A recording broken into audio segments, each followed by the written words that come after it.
BC సంక్షేమ సంఘం తెలంగాణ రాష్ట్ర అధ్యక్షుడు మేకపోతుల నరేంద్ర గౌడ్ గారిని మాట్లాడాల్సిందిగా కోరుతా ఉన్నాం. సమయాన్ని దృష్టిలో పెట్టుకుని 1 నిమిషంలో కంప్లీట్ చేయాల్సిందిగా విజ్ఞప్తి చేస్తా ఉన్నాం.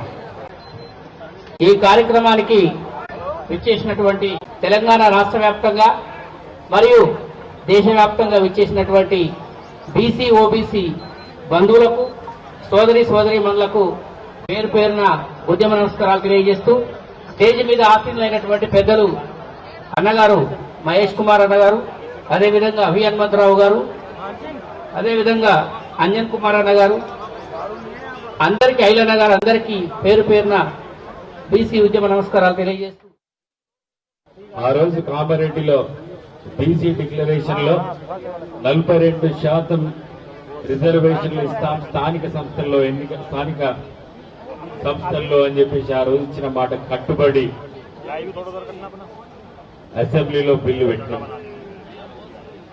అసెంబ్లీలో బిల్లు పెట్టి ఆమోదింపజేసినాం. కానీ ఏదో ఒక అనుమానం,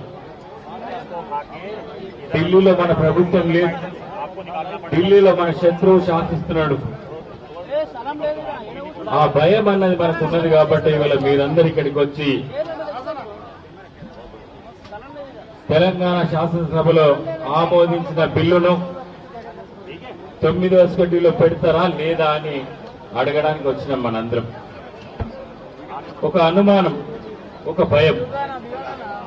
ఎందుకంటే భారతీయ జనతా పార్టీ ఎప్పుడు కూడా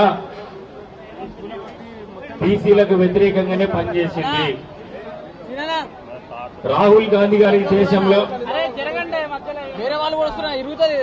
పాదయాత్ర చేస్తూ బీసీలకు న్యాయం జరగాలి, వాళ్ళకు దామాషా పద్ధతిలో వాళ్ళకు అన్ని బడ్జెట్ లో కానీ, ఎంప్లాయ్మెంట్ లో కానీ, ఎడ్యుకేషన్ లో కానీ వాళ్లకు సమానంగా హక్కులు కల్పించాలని చెప్పి రాహుల్ గాంధీ గారు తన పాదయాత్రలో పదే చెప్పడం జరిగింది.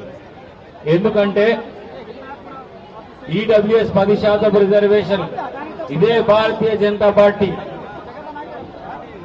మేఘాల మీద ప్రవేశపెట్టి జనవరి 2019లో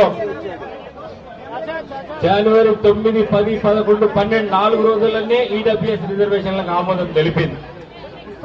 ఆ ఈడబ్ల్యూఎస్ రిజర్వేషన్ల వల్ల బీసీల అవకాశం కోల్పోతున్నారని చెప్పేసి రాహుల్ గాంధీ గారు బీసీలకు రిజర్వేషన్లు పెంచాలని చెప్పేసి డిమాండ్ తీసుకొచ్చాడు.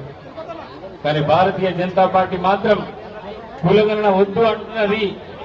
మరి కులగణన చేపట్టాలి, బీసీలకు అన్ని విధాలుగా అన్ని చట్టసభల్లో, అదేవిధంగా ఎడ్యుకేషన్ లో, ఎంప్లాయ్మెంట్ లో, విద్యలో, ఉద్యోగాల్లో కూడా రిజర్వ్